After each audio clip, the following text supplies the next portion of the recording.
Hello and welcome to Amigos IAS. I am Adnan. In today's segment, we'll be discussing news related to Nobel Prize in Economics.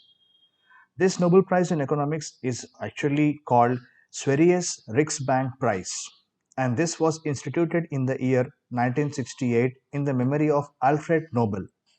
Now, this year, this award was given to Claudia Goldin for her research on gender pay gap. This is the theme of this year's Nobel Prize. Okay, so let us try to understand a few points about the findings which was done by Claudia Goldin. So she is a professor of economics in the Harvard University, and she has done a research to understand gender gap in the labor market. So as I told you, Nobel Prize in Economics is actually called as Sveriges Riksbank Prize. This is nothing but the central bank of Sweden. Okay, the place where they announced this awards, Nobel Prize. Okay, and this was there in economic sciences in which year? 1968, in the memory of Alfred Nobel. That means the Nobel Foundation, sponsored by this bank, Central Bank of Sweden, they have brought this economics prize. We call it informally as Nobel Prize in Economics. Fine. So she studied 200 years of US history, okay, while understanding how women participated in the workplace. And in her research, she has found out some interesting things. She said that despite economic growth increasing, women's pay did not continuously catch up to men's. That means there are some gaps. Women's pay, I mean salaries, are not as high as men, despite economy growing in America in the last 200 years. She pointed out that a divide still exists despite women gaining higher levels of education than men. That is what we see. What is the reason why, despite having more education than men, women's pay gap is, women's pay is quite lesser than men? So her research focuses on what themes: female labor force participation, gender gap in the earnings, the income inequality, technological changes, education, and immigration. All these factors have been considered. So, is she the first woman to win the Nobel Prize in Economics? No, she is the third woman who has won this Nobel Prize. Earlier, who has won? In 2009, Elinor Ostrom has got the award along with Oliver Williamson. That means the prizes of can be shared between multiple people. In 2019, as we understand, Abhijit Banerjee along with his wife Esther Duflo has won this Nobel Prize in Economics. That means Esther Duflo and Elena Nostrom. Ostrom. Okay, these are the earlier women who got the Nobel Prize in Economics. And now Claudia Goldin becomes the third woman. But interesting point, she got the award only for her. That means only solo. That means she is the first woman to get this Nobel Prize in Economics on her own, solo, not in partnership with others or not in conjunction with others. So this point also you can be noting for the exam purpose for MCQs. So what are the findings? Let us try to understand. Before industrialization, more women were have been involved in economic activity related to agriculture and other cottage industries. That was a type of economic production in the past. So, in agriculture and cottage industries, men women together contributed equally. But after more industrialization, what happened? Now work has shifted to factories. Though in factories, women found it difficult to follow the timings of the factories, the kind of conditions they have put, and they had to travel quite far also. That means their domestic responsibilities will now will get affected because of the factory timings and the distance of the factory from the home after industrialization. This trend reversed in 20th century, early 20th century, because of the growth of service sector. You don't have to travel so far. That means instead of having a V-shaped growth, okay, now we are having what type of growth? U-shaped growth is there. So the kind of changes, that means the women participation in the workforce has actually declined in the middle, as you can see in this particular graph. U-shaped curve is there. So agriculture was going on. As long as agriculture was going on, I mean, she was earning quite fine. But when industry has come, the growth rate or the participation of women has declined. But now slowly after service sector has come, the participation of women is increasing. But very important point is what? Her pay has not been increased, has not increased. Okay, even though this curve is going like this, participation of women, but it is not commensurate with her earnings. But why this kind of growth came now? Because of having contraceptive pills. Women can have contraceptive. That means what it means, like the child birth or the child rearing things will not be there for women. That means she will be escaping, she will be having some freedom from giving birth because of contraceptive pills. That means they can delay or prolong having child. Women can work for longer times.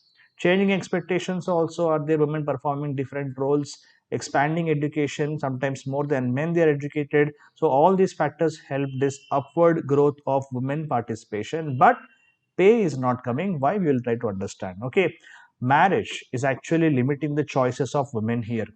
Why? In the beginning of 20th century, 20 percentage of women were actually employed, but the married women share has been only 5%. That means unmarried women share is more, married women share is very less.